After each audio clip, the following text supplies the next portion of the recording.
O quão difícil é para uma mulher se perpetuar na história?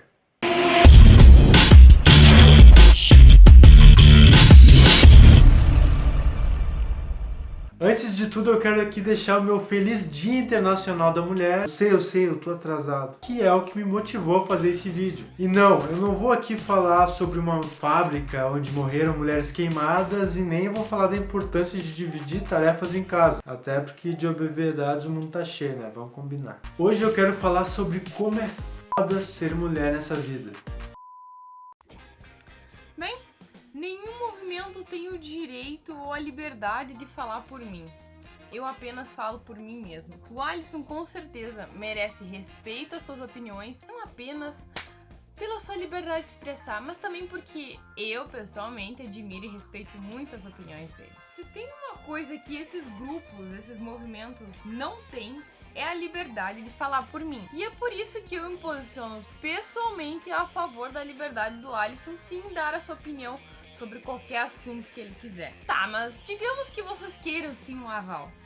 Bem, aqui tá ele. E quer saber? Eu até acho esse tipo de introdução tão irrelevante, ou pelo menos deveria ser. Mas já que tem gente que quer tanto assim, aqui tá ela. Eu me chamo Glenda Varoto, dona do canal Espectro Cinza, o canal feminista mais feminista que você vai conhecer. E se vocês quiserem saber um pouco mais sobre esses assuntos, eu também tenho um vídeo chamado Local de Fala. Opa, é isso aí, Glenda.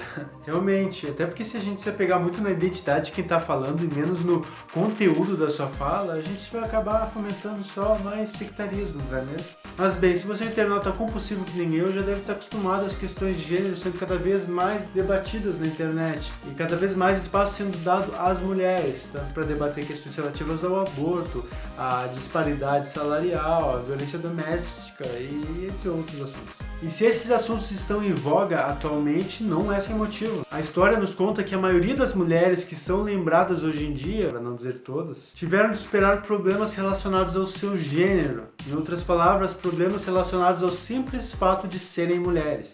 E uma dessas mulheres é Hipátia de Alexandria, filósofa, matemática, astrônoma, que foi a única mulher à frente da escola neoplatônica de sua cidade entre os séculos 4 e 5. Por esse e outros motivos, ela foi uma pessoa muito respeitada, com uma influência considerável sobre a sociedade mediterrânea, como seus alunos nobres que vieram adquirir cargos de poder e que viriam mais tarde até ela para pedirem conselhos, para serem aconselhados no geral. Sendo exemplos mais icônicos, o filósofo e bispo Sinésio de Cirene e o governador do Egito e seu grande amigo Orestes. Mas se ela era uma pessoa tão importante assim, por que pouco do seu conhecimento chegou até nós? A resposta mais óbvia e simples é que boa parte das mulheres na antiguidade, para não dizer todas, eram oprimidas por simplesmente serem mulheres, o que a gente pode deduzir da falta de material histórico sobre elas.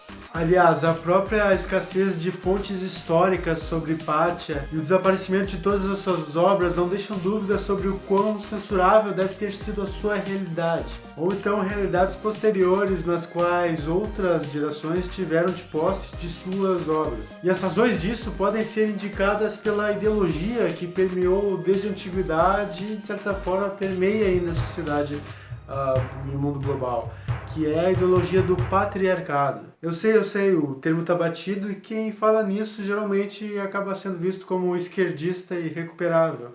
Mas calma lá que eu vou explicar. Isso porque patriarcado significa a regra do pai, sendo um sistema social onde então homens adultos predominam em função de privilégio social, autoridade moral, liderança política e controle de propriedades. Sendo a figura paterna então o manda-chuva, o homem da casa, recai sobre ele a responsabilidade sobre aqueles que estão sob a sua tutela, cabendo então ele decidir o seu destino, o destino de suas crianças e de sua mulher. E é isso que tem acontecido no mundo todo, em diferentes níveis ao longo dos últimos 6.000 anos, quando a ideia de paternalismo se enraizou e passou então a propagar a ideologia do patriarcado. E a consequência direta de uma sistemática social dessas é a geração de cada vez mais preconceito contra mulheres. Embora a gente trate preconceito como coisa de gente ignorante ou burra, Temos que relevar que muitas mentes brilhantes ao longo dos séculos defenderam ideias patriarcais. Temos como exemplo o próprio Aristóteles, na Grécia Antiga,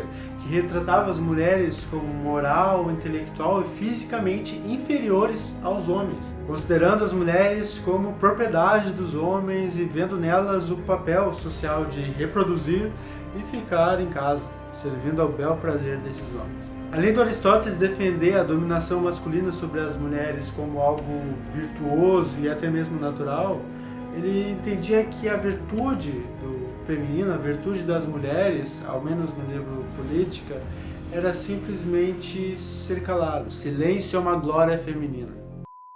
A Grécia Antiga foi de longe uma das sociedades mais misóginas que já passaram por essa terra. Essa sociedade não apenas desprezava as mulheres sob um viés paternalista que lhes restringia liberdades trancafiando no gineceu, mas também cultivava e incentivava o amor homoafetivo, também no sentido intelectual. Afinal, era uma sociedade que incentivava a homoafetividade, o amor entre iguais. Afinal, apenas o amor intelectual entre os iguais era considerado verdadeiramente virtuoso. Enquanto as mulheres ficavam trancafiadas lá no gineceu, muitas delas que nunca viram a cara do próprio marido sob a luz do dia, elas ficavam lá pela rua, sob a maravilhosa luz do dia, discutindo sobre filosofia, direitos civis, liberdade, matemática. As únicas mulheres que tinham um pouquinho mais de direito e liberdade e também de estima eram as prostitutas de luxo, as chamadas etairas. Essas eram formadas na arte da conversação, dança, música, instrumentos musicais, poesia e algumas até mesmo conseguiam sim ter as suas devidas influências sobre os pensadores da época. Sem dúvidas, a Grécia foi uma sociedade peculiar e controversa, porque ao mesmo tempo que foi pioneira, admirava em seus métodos, pioneirismos, contribuições científicas quanto filosóficas. No entanto, nada distoante de sociedades atrasadas democraticamente. E o engraçado, né? A Grécia Antiga é considerada o berço da democracia. Mas não se esqueçam, a democracia era apenas para os homens livres. Livres. Homens. Homens com H maiúsculo. Além disso, Paulo de Tarso, autor de boa parte do Novo Testamento da Bíblia, além de líder religioso do cristianismo primitivo, foi fundamental para propagar o Evangelho durante o Império Romano. Suas ideias sobre as mulheres convergiram com as de Aristóteles, que aliás foi o próprio professor do Alexandre o Grande, que conquistou o Egito e fundou a cidade de Alexandria, aqui o nosso contexto.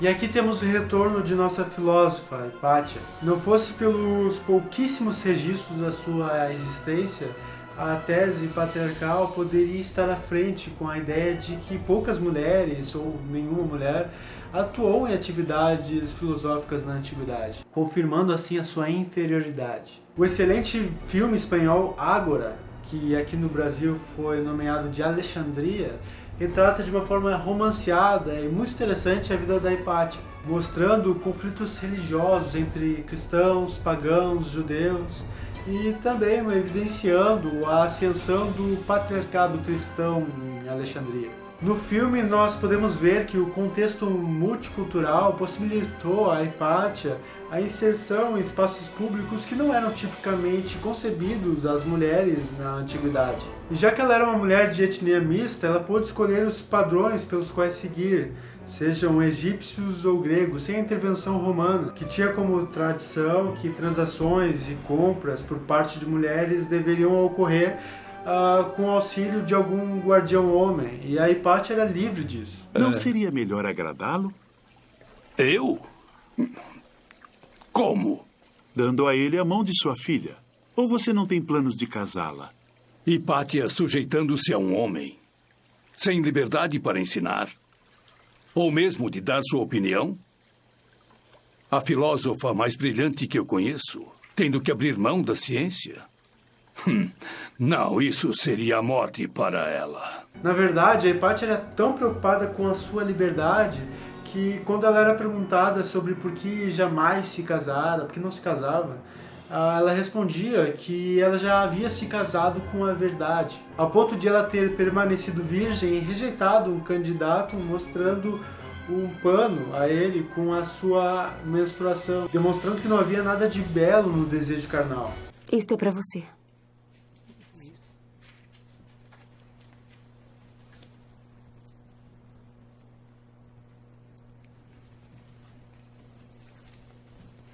É o sangue do meu ciclo. Orestes, você diz que encontrou harmonia em mim. Bem, eu estou sugerindo que procure em outro lugar porque eu acho que existe pouca harmonia ou pouca beleza nisso. Aliás, é bom notar que, embora o Egito não tenha deixado registros filosóficos, o historiador Heródoto havia registrado seu espanto ao comparar as civilizações grega e egípcia e ao perceber que havia uma diferença entre os papéis das mulheres nessas sociedades. No Antigo Egito, por exemplo, as egípcias participavam do mercado e elas eram empregadas no comércio. E se fossem mulheres de classe média, poderiam se sentar em um tribunal, se envolver em transações imobiliárias, fazer empréstimos e mesmo atestar documentos legais. Em contraste, na Grécia Antiga, em Atenas, era impensável que uma mulher fosse considerada cidadã, por exemplo. Hipátia viveu uma vida de dependência que permitia a ela se expressar publicamente, ser professora de diversos homens e mesmo ser conselheira de homens realmente importantes. Além da sua liberdade de expressão, ela ainda também tinha liberdade para ir e vir e se locomovia pela cidade de Alexandria sem precisar ser escoltada, indo e voltando para sua própria casa. Suspeita-se que os alexandrinos não consideravam anormal o estilo de vida de mulheres como a de Hipátia. Na verdade, por Hipátia receber constantemente honrarias cívicas, pode ser possível que a presença de mulheres na sociedade, na política em geral, fosse tão frequente que os alexandrinos não viam porquê, não viam motivo para registrar esse fato banal para eles. Galera, equidade talvez não seja novidade. Porém, como nem tudo são flores, a disputa religiosa permeava a sociedade alexandrina, e o fim da antiguidade clássica, bem como a queda da vida intelectual e da liberdade de expressão, viriam a ser marcados com a morte de nosso filósofo. Isso porque o bispo de Alexandria, o patriarca Cirilo, considerava fortemente seus preceitos cristãos provenientes do apóstolo Paulo, quanto ao lugar da mulher na sociedade. São Paulo escreveu que as mulheres deveriam permanecer em silêncio, que é preferível que elas sejam submissas, como dizia a lei, mesmo que a expressão de uma mulher numa igreja poderia ser considerada vergonhosa. Além de outras passagens bíblicas contra mulheres se expressarem e serem professoras, inclusive ditando como elas deveriam se vestir.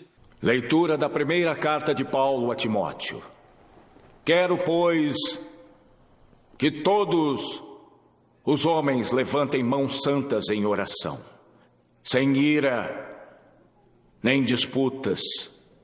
Do mesmo modo, quero que as mulheres vistam-se com decoro, com modéstia e sobriedade, não com cabelos trançados, ou ouro, ou pérolas, ou vestidos caros, mas com boas Por que ele está lendo essa passagem? Eu não sei, prefeito. Asseguro que não foi com esta que nós concordamos. Que a mulher aprenda em silêncio e com toda a submissão. Eu não permito que a mulher ensine nem tenha autoridade sobre o homem, mas que esteja em silêncio.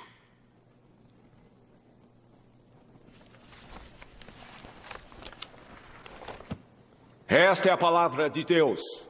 Amém. Amém. Hipátia cada vez mais era considerada uma contradição para a vida religiosa que queria se seguir na Alexandria, e por isso mesmo foi cada vez mais se tornando também um alvo da fúria cristã. E embora seja controverso, suspeita-se que Cirilo tenha acusado de bruxaria e heresia, um boato que percorreu toda a Alexandria. De toda forma, os discursos públicos de Cirilo, o antipaganismo, incitavam as multidões a serem contra a liberdade de Hipátia e a sua não submissão, mesmo sem ele precisar dar ordens explícitas. E aos poucos a vida foi ficando cada vez mais difícil para Hipátia, que foi perdendo a sua tão preciosa liberdade. Eu, vendo você aqui presa por minha Por causa, favor, pai. eu queria que você fosse livre.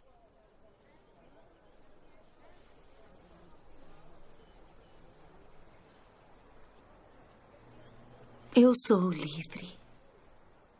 E foi então no terceiro ano de patriarcado do Cirilo que ela foi atacada por uma multidão fanática de cristãos que a puxaram de sua carruagem, que ela mesma conduzia, amarrando e rasgando as suas roupas, então levando ela pela cidade até uma igreja e por lá rasgando a sua pele, sua carne com conchas de ostras ou telhas. E isso tudo ocorreu no dia 8 de março do ano de 415.